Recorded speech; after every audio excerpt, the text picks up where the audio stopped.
November 2nd, 2016. A woman goes for a jog in broad daylight and vanishes. Her phone found on the ground, headphones tangled in the grass. Her husband comes home to an empty house and a silence that screams. Within hours, a small California town is gripped by terror. Within days, the nation is watching. Within weeks, Sherry Papini becomes the face of every parent's nightmare. The beautiful young mother stolen by strangers, suffering unspeakable horrors. But here's what no one saw coming.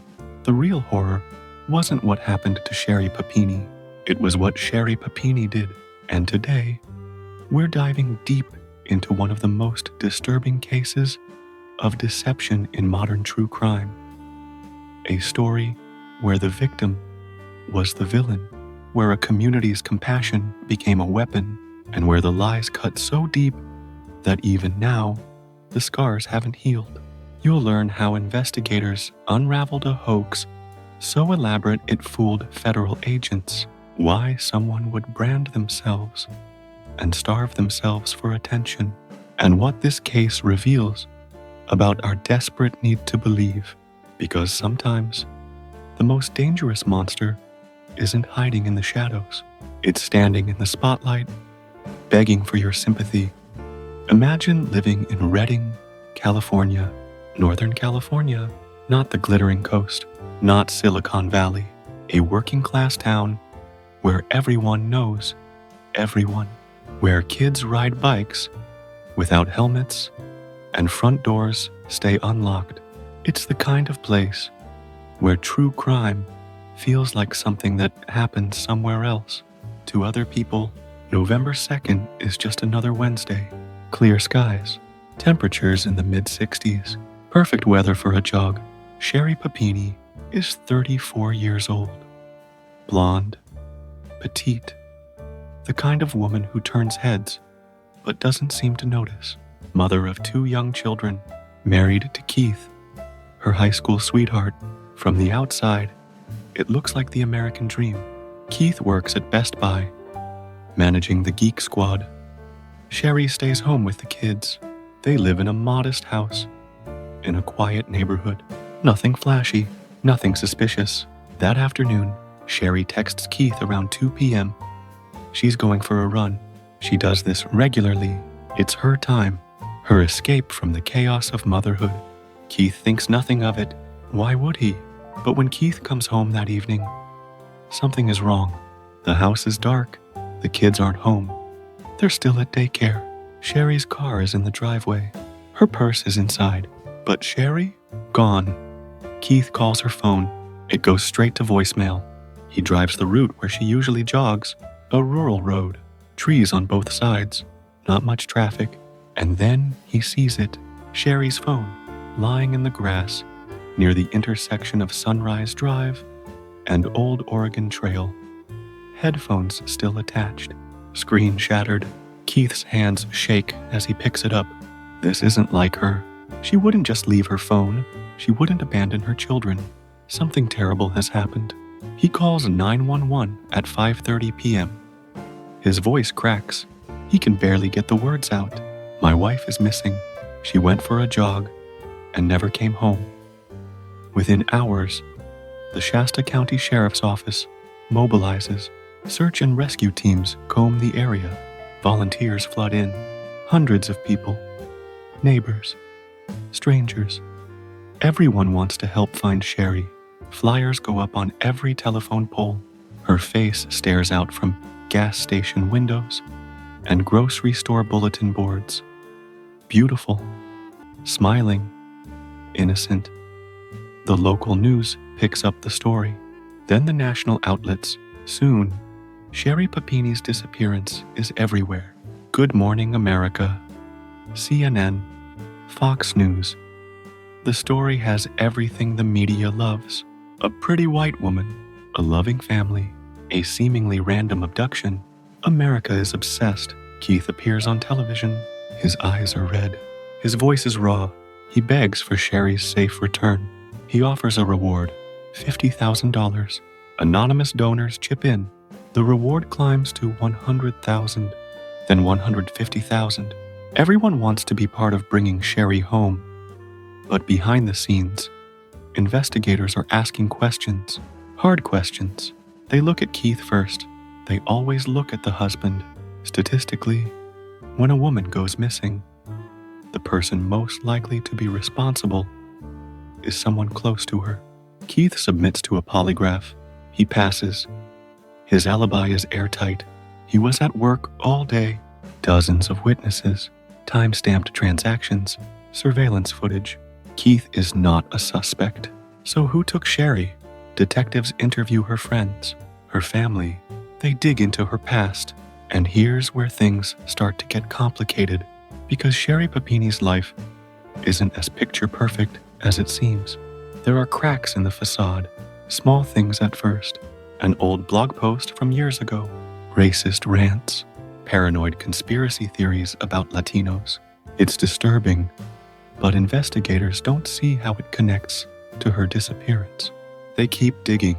They find a history of strange behavior, attention-seeking posts on social media, dramatic stories that don't quite add up, but none of it explains where Sherry is now. 22 days pass. Thanksgiving comes and goes. The Papini children ask where their mother is. Keith has no answers. The media coverage intensifies. Vigils are held. Prayer groups gather. The entire nation is holding its breath. And then, on November 24th, Thanksgiving morning, at 4:30 a.m., a driver on Interstate 5 near Yolo County sees something, a figure stumbling along the shoulder of the highway. Thin, frail, waving frantically. The driver calls 911. When deputies arrive, they find a woman, emaciated, hair chopped short, bruises covering her body, a chain around her waist, a brand burned into her shoulder. She's hysterical, shaking. She can barely speak, but she manages to whisper her name, Sherry Papini. The nation erupts. She's alive. Against all odds, Sherry Papini has survived. She's rushed to the hospital, weighs just 87 pounds. She's lost 15% of her body weight. Her nose is broken. She has ligature marks on her wrists and ankles. The brand on her shoulder is unmistakable. A message burned into her flesh. Doctors are shocked she's alive. Keith races to the hospital. The reunion is captured on security cameras. He collapses when he sees her, holds her, like she might vanish again. The media frenzy reaches a fever pitch. Headlines scream about her miraculous return. The monster, or monsters who did this, are still out there.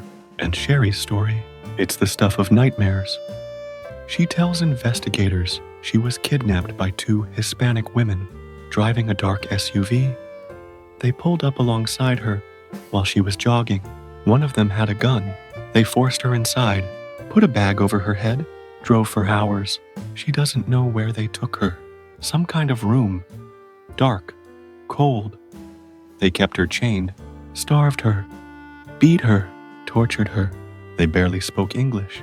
She doesn't know why they took her, doesn't know what they wanted. After 22 days, they suddenly let her go, dumped her on the side of the highway, just drove away. It doesn't make sense. Why kidnap someone and then release them? No ransom demand, no motive, nothing. But Sherry is traumatized. Investigators handle her gently. She works with a sketch artist, produces detailed drawings of her captors.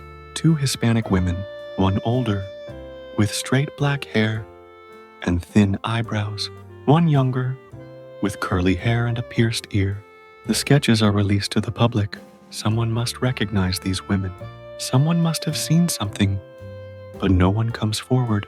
No credible tips. No leads. Weeks turn into months. The FBI gets involved. They analyze the brand on Sherry's shoulder. It's a symbol, but they can't determine what it means. They search databases for similar cases, similar MOs. Nothing matches. It's like Sherry's kidnappers are ghosts. Detectives are frustrated. They have a victim. They have a story. But they have no evidence, no crime scene, no DNA from the alleged captors. Just Sherry's word. And here's where the cracks start to show. because Sherry's story keeps changing. Small details at first, then bigger ones. She says the women spoke Spanish, but later admits she doesn't actually know if it was Spanish or another language. She says they branded her with a tool, but can't describe what it looked like. She says they kept her in a closet, or maybe it was a basement. She's not sure. Investigators chalk it up to trauma. Trauma messes with memory, but something doesn't sit right. They start looking at Sherry more closely, her phone records, her internet history, her financial transactions, and they find something. In the weeks before her disappearance, Sherry was texting a man, not Keith, an ex-boyfriend from Michigan. Let's call him James. They'd reconnected on social media. The texts are flirty, suggestive. Sherry is asking James about his life, telling him she misses him, complaining about her marriage. James texts back. He's interested. They make plans, vague plans, to meet up, to talk, maybe more. On November 2nd, the day Sherry disappears, she texts James, tells him she's thinking about him. James texts back hours later, but Sherry never responds. Investigators track James down. He's in Costa Mesa, Southern California, hundreds of miles from Redding. They bring him in for questioning, and James tells them something that changes everything. Sherry didn't disappear. She came to him. He drove to the Bay Area on November 2nd, picked her up, brought her back to his apartment in Costa Mesa. She stayed with him for 3 weeks. The entire time the nation thought she was kidnapped, she was with James. Safe, comfortable, lying low. James is shocked by the media coverage, doesn't understand why Sherry is hiding. She tells him she needs to get away from her life, from Keith, from everything. She asks James not to tell anyone she's there. He agrees. He's in love with her, or thinks he is. But after 22 days, Sherry panics. She tells James she has to go back, that people are looking for her. James doesn't want her to leave, but she's insistent. He drives her north, drops her near Interstate 5 on Thanksgiving morning. Before she gets out, she does something James will never forget. She asks him to hurt her. He refuses at first. She begs, says she needs it to look real, to explain where she's been. James is horrified, but Sherry is relentless. She hits herself, starves herself, cuts her own hair with scissors, takes a wooden dowel, and asks James to hit her with it. He does it once, lightly. She screams at him to do it harder. He can't, won't. So Sherry does it herself, beats herself with the dowel until bruises bloom across her arms and legs. She uses a curling iron, presses it against her own shoulder. The smell of burning flesh fills the apartment. James is in shock, can't believe what he's seeing. She wraps chains around herself, asks James to lock them. Then she gets out of his car on the side of the highway, tells him to drive away and never speak of this. James does, and for months, he stays silent, terrified of what Sherry might do if he talks. But investigators find him, and when they do, the whole story comes crashing down. They verify James's account, security footage from his apartment complex, Sherry's car, spotted in the area, DNA evidence inside James's apartment, her hair, her fingerprints. She was there. The kidnapping was a lie. The 2 Hispanic women, they never existed. The torture, self-inflicted. The brand, burned into her own skin with a curling iron. Every tear Keith shed, every sleepless night the community endured, every dollar spent on search and rescue, based on a lie. But here's the question that haunts everyone. Why? Why would someone do this to themselves? Why would Sherry Papini orchestrate one of the most elaborate hoaxes in true crime history? What was she thinking? Let's talk about Sherry Papini. Really talk about her. Not the victim the media created, not the damsel in distress, the real person, the one investigators pieced together from interviews and records and her own digital footprint. Sherry grew up in Redding, middle-class family, Unremarkable childhood by most accounts, but people who knew her say she always craved attention. Dramatic, prone to exaggeration. In high school, she was part of the popular crowd, pretty enough to get noticed, not quite popular enough to be at the center, and that bothered her. She dated Keith Young. They broke up, got back together, broke up again. The relationship was volatile, on and off, but eventually they married, had kids. From the outside, it looked stable, but inside, Sherry was restless, bored, searching for something she couldn't name. Her internet history reveals a pattern. She's obsessed with true crime, watches every missing persons case on the news, follows abduction stories, reads forums about unsolved mysteries. She knows how these stories play out, how the media covers them, how the public responds. She sees the outpouring of support for pretty, white, middle-class victims. And maybe, just maybe, she wants that. She wants to be the center of a story, the heroine who survives against all odds. She wants to matter, to be seen, to be more than a stay-at-home mom in a small town where nothing ever happens. And so she plans, not meticulously. Sherry isn't a criminal mastermind, but she plants the seeds, reconnects with James, tests the waters, complains about her marriage, hints that she needs to escape. And when James responds with sympathy, with affection, she sees an opportunity. On November 2nd, she doesn't go for a jog. She meets James. Or maybe he picks her up. The details are fuzzy, because Sherry still won't fully admit the truth. She drops her phone, leaves it in the grass to be found. A breadcrumb, evidence of foul play. Then she disappears with James. For 22 days, she lives a fantasy. No kids, no responsibilities, just attention from a man who adores her. But reality sets in. The media coverage is bigger than she expected. The search is massive. The FBI is involved. She realizes she can't stay hidden forever. So she crafts an exit strategy.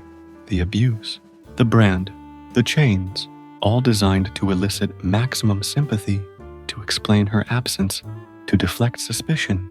She thinks it will work, that everyone will be so relieved she's alive. They won't ask too many questions. And at first it does work. The nation celebrates her return. Keith stands by her. The media calls her a survivor. But investigators don't stop. They follow the evidence. And the evidence points to Sherry, not as a victim, as a perpetrator of fraud, of lies, of wasting hundreds of thousands of dollars in law enforcement resources.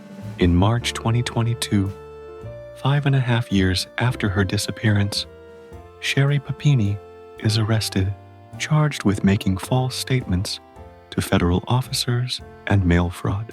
Mail fraud because the reward money was partially funded through GoFundMe donations sent via mail. The charges carry up to 25 years in prison. Sherry pleads not guilty at first, maintains her innocence, but the evidence is overwhelming.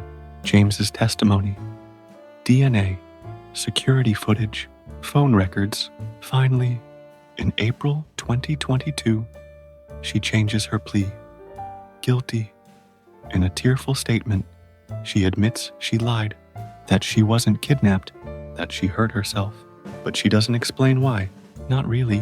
She blames mental health issues, says she was in a dark place, needed help, didn't know how to ask for it. The apology feels hollow.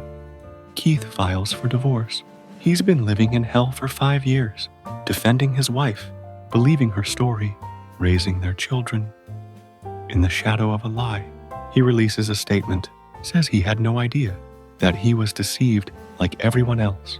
The children, now older, have to grapple with the truth about their mother, that she abandoned them, put them through trauma. For what? Attention? Sympathy? A few weeks away from reality, the Reading community is devastated. People who searched for Sherry feel betrayed. Volunteers who spent hours combing through forests and fields. Law enforcement who worked around the clock All for a lie. The sketches of the two Hispanic women? Investigators believe Sherry based them on women she saw in magazines or on television. Completely fabricated, racist tropes, weaponized to create believable villains. It's disgusting. And here's what makes it even worse. While Sherry was missing, a real woman went missing in the same area. Stacy Smart, a Native American woman who vanished without a trace. But Stacy didn't get national news coverage, no vigils, no reward money, because she wasn't the right kind of victim. Sherry Papini sucked all the oxygen out of the room. Her hoax diverted resources, attention, sympathy, away from real victims who needed help. In September 2022, Sherry is sentenced 18 months in federal prison, 36 months of supervised release, and she has to pay restitution, over $300,000, to cover the cost of the investigation. It's a slap on the wrist compared to the damage she caused. The judge acknowledges this, says the sentence doesn't capture the full scope of her crimes, but the law has limits. Sherry reports to prison in November 2022, serves her time quietly, no interviews, no media appearances. She's released in August 2023 after 13 months, returns to California, stays out of the spotlight, but the internet doesn't forget. True crime forums dissect her case endlessly. Psychologists weigh in, diagnose her from afar. Munchausen syndrome, narcissistic personality disorder, borderline traits, histrionic tendencies. Everyone has a theory, but no one really knows what drives someone to do this, to hurt themselves so publicly, to lie so elaborately, to destroy their own life and the lives of everyone around them. Maybe Sherry doesn't even know. Let's step back. Let's talk about what this case reveals. About us, about the media, about the true crime genre we're all consuming right now. Sherry Papini knew exactly what buttons to push. She understood that a young, attractive, white mother from a small town checks every box for viral sympathy. She knew the media would eat it up, that the public would rally, that donations would pour in, and she was right. Within days, her story was everywhere. Celebrities tweeted about her. Morning shows dedicated segments. Think about that for a second. How calculated it is. How deeply she understood the mechanics of attention in the digital age, and how broken our system is that it worked. Because missing women of color, they don't get this treatment. Indigenous women, barely a mention. Poor women, forgotten. But Sherry, she became a household name overnight. And the media played along. They didn't question her story. Not at first. They needed a villain. So they ran with the Hispanic women narrative, played into stereotypes, fear-mongering. And when the truth came out, the coverage shifted, but not to introspection, not to asking why we fell for it. Instead, the story became about Sherry as a monster, a psychopath, a manipulator, which she is. But that's not the whole picture. The whole picture is uncomfortable. It forces us to reckon with our biases, our voyeurism, our hunger for narratives that fit a mold. True crime is a billion-dollar industry. We consume these stories like entertainment, but behind every case is real pain, real trauma, and sometimes, like with Sherry Papini, real exploitation. Let's talk about Keith for a moment. Imagine being in his position. Your wife vanishes. You're terrified. You beg for her return on national television. Expose your grief to millions. And when she comes back, broken and traumatized, you hold her together, support her through therapy, defend her against skeptics, and then, years later, you find out it was all a lie, that she chose to leave, that she hurt herself, that she made a fool of you in front of the world. How do you process that? How do you explain it to your children? Keith has stayed mostly silent since the divorce. A few statements, but no interviews, no tell-all book. He's protecting his kids, trying to rebuild a normal life from the wreckage. But the scars are there, and they're not going away. And what about James? The ex-boyfriend. He cooperated with investigators, told the truth, but his life was turned upside down too. He harbored a fugitive, even if he didn't know the full extent of what Sherry was doing. He helped her, hit her even once, burned her with a curling iron, maybe. Details are murky. He carries guilt. Could he have stopped it? Should he have called the police the moment he realized what was happening? These are questions he'll live with forever. And the Reading community, volunteers who gave their time, donated money, prayed for Sherry, they feel used, angry. Some say they saw through her from the start, that her story never made sense, but most didn't. Most believed. Because we want to believe. We want to think the best of people, especially when they're suffering or claiming to be. Investigators did their job. Eventually, but it took 5 years. 5 years of Sherry living a lie, accepting sympathy, taking money. Meanwhile, real resources were diverted. Real cases went cold. The sheriff's office faced criticism. Why did it take so long? The answer is complicated. The evidence was circumstantial at first. James didn't come forward immediately, and Sherry was convincing. She passed multiple interviews, stuck to her story, embellished it with details that seemed authentic. She cried on cue, showed her scars, played the part of a traumatized survivor perfectly. It's only when investigators found James, and he cracked, that the house of cards collapsed. But by then, the damage was done. So here's the lingering question, the one that keeps investigators up at night, the one that probably keeps you up too.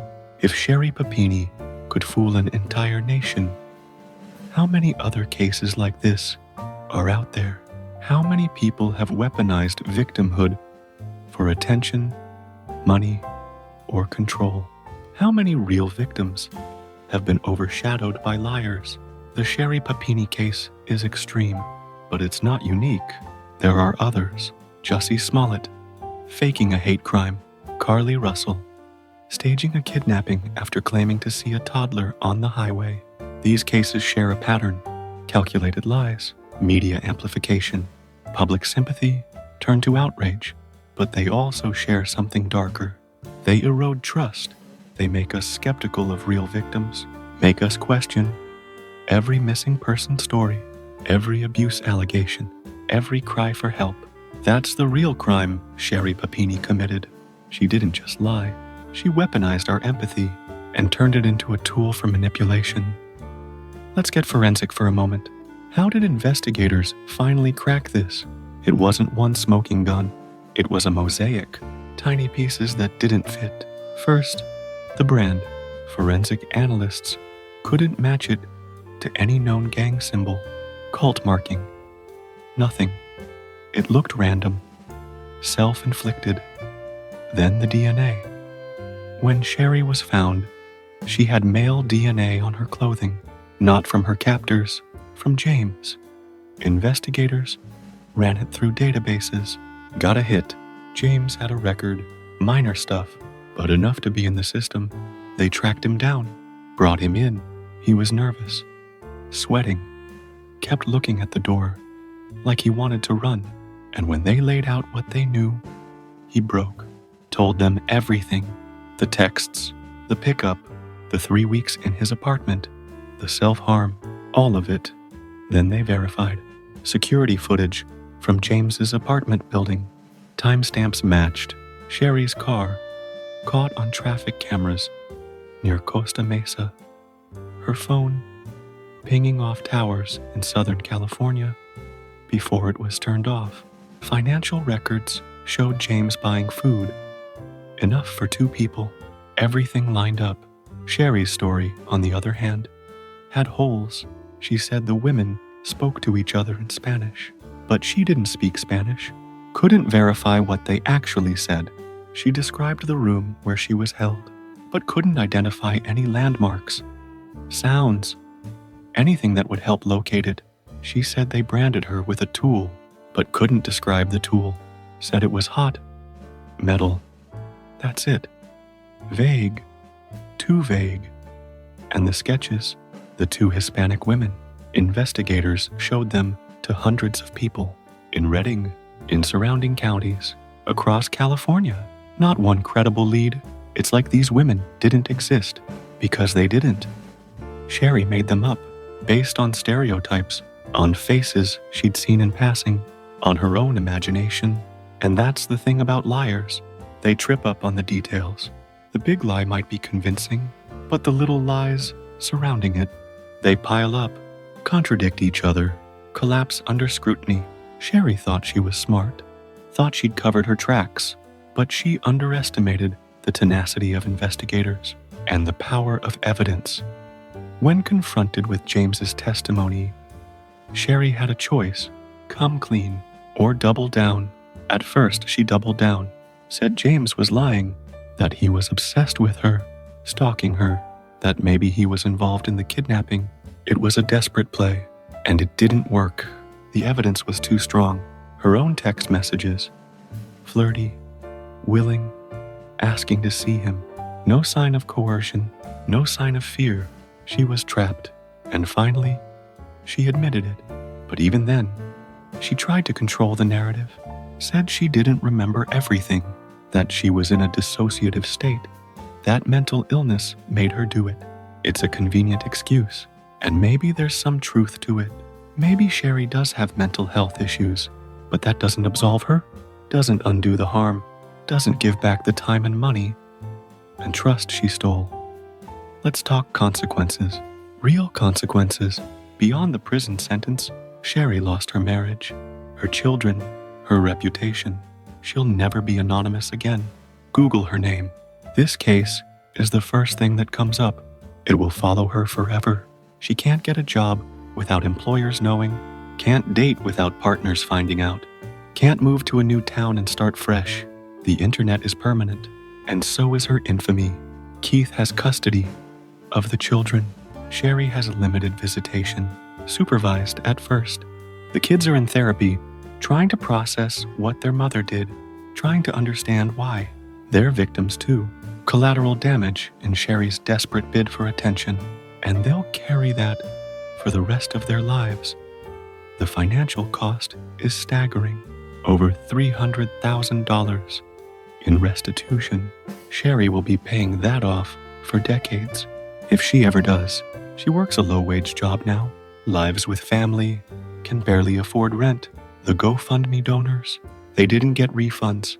The anonymous donor who put up $50,000 for the reward, gone. Law enforcement hours, thousands. Search and rescue operations, expensive. Helicopter searches, K-9 units, volunteer coordination, all wasted on a lie. And you can't put a price on the emotional toll, the fear Sherry's hoax created.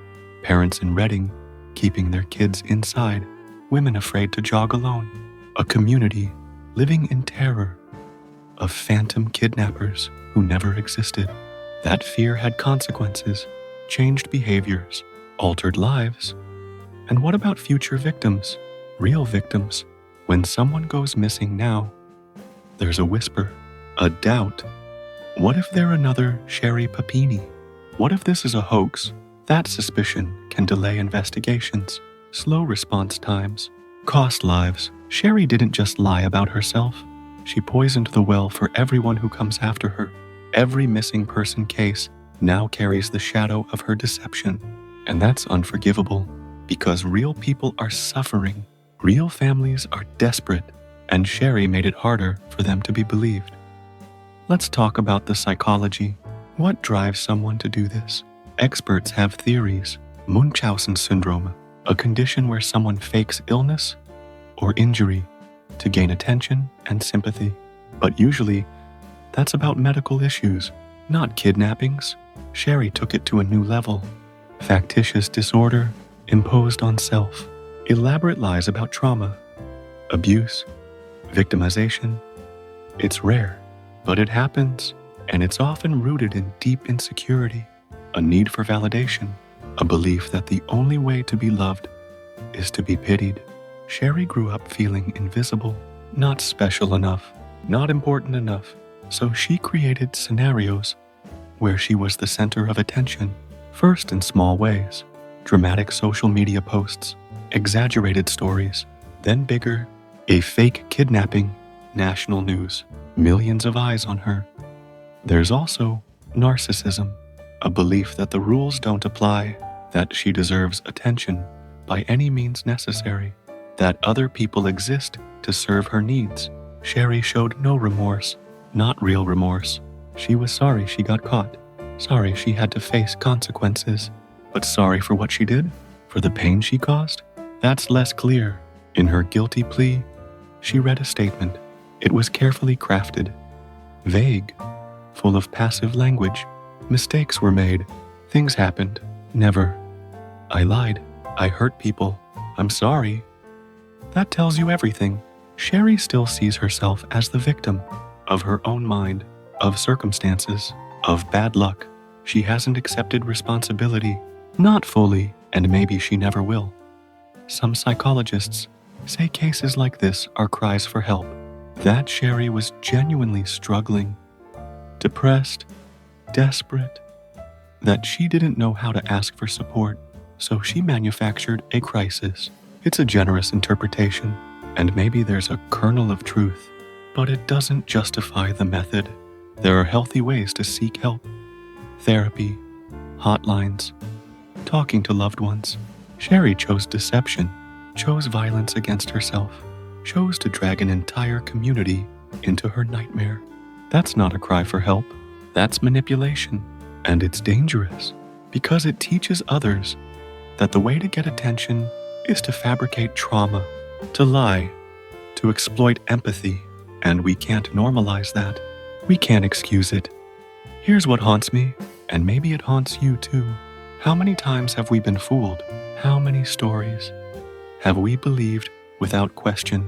How many times have we shared a missing person post, donated to a GoFundMe, felt righteous anger on behalf of a victim, without stopping to ask, is this real? The Sherry Papini case is a masterclass in manipulation, but it's also a mirror. It shows us our biases, our hunger for narratives that fit a mold, our willingness to believe without evidence, because belief feels good. Skepticism feels cruel, but sometimes skepticism is necessary, not cynicism, not assuming everyone is lying, but critical thinking, asking questions, demanding proof. It's uncomfortable, but it's how we protect ourselves and how we protect real victims from being drowned out by the noise of liars.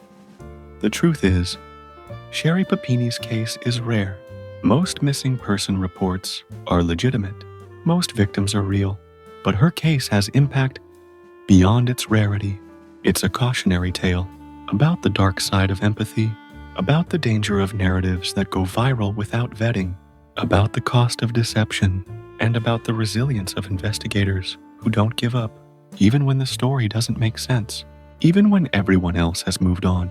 They keep digging, keep questioning, keep following the evidence, and eventually, the truth comes out. It always does. The question is, how much damage is done before it does? So where is Sherry Papini now? Out of prison, living quietly, trying to disappear again, but this time, not by choice. She's a pariah. The public hasn't forgiven her. True crime communities dissect her case endlessly, mock her, vilify her. She's become a symbol of white privilege weaponized, of victim culture gone wrong, of the lies we tell ourselves and each other. She's earned that, but there's also a part of me, small part, that wonders what happens to someone like Sherry after the cameras turn off. Does she feel remorse? Does she lie awake at night, thinking about what she's done? Or does she still see herself as the victim of a story that got out of hand? I don't know. And maybe it doesn't matter, because the damage is done, the lies are told, the trust is broken, and Keith, and the kids, and the community, they're still picking up the pieces, still trying to make sense of how someone they loved, or thought they knew, could do something so monstrous. There's no closure here, no tidy ending, just lingering questions and scars, visible and invisible. The brand on Sherry's shoulder has faded, but the brand on her soul? That's permanent. And the brand she left on everyone who believed her? That's not going away either. In the end, the Sherry Papini case reminds us of something we'd rather forget. That evil doesn't always look like a stranger in a dark alley. Sometimes it looks like a neighbor, a friend, a mother, someone we trust, someone we pity, someone we want to help. And that's the scariest part of all. Because if Sherry Papini can fool us, who else can? What other monsters are hiding behind masks of victimhood? What other lies are we believing right now, in this moment? Without question, I don't have the answers, but I know this. We have to stay vigilant. We have to ask questions. We have to demand truth, not because we're cynical, but because we owe it to the real victims. The ones who don't have a voice, who don't get national news coverage, who are suffering in silence while the world pays attention to a liar. Sherry Papini got 18 months in prison. Keith got a lifetime of trauma. The kids got a fractured family. The community got a scar that won't heal. And we got a lesson, a brutal, uncomfortable lesson that sometimes the person screaming for help doesn't need saving. They need accountability. And the people who really need help, they're the ones we didn't see because we were too busy watching the spectacle, too busy believing the lie. That's Sherry Papini's legacy, not a survival story, a cautionary tale about the price of deception and the cost of our own gullibility. If this story left you questioning everything you thought you knew about true crime, you're not alone. The Sherry Papini case is one of the most twisted we've ever covered, but it's not the only one. Next time, we're diving into a case where the lies didn't come from the victim, but from the investigators themselves. A story of corruption, cover-ups, and a family's 20-year fight for justice. You won't want to miss it. Hit subscribe, turn on notifications, and let's keep chasing the truth together. Because in a world full of lies, the truth is the only thing worth fighting for. Thanks for watching, and remember, not every story is what it seems.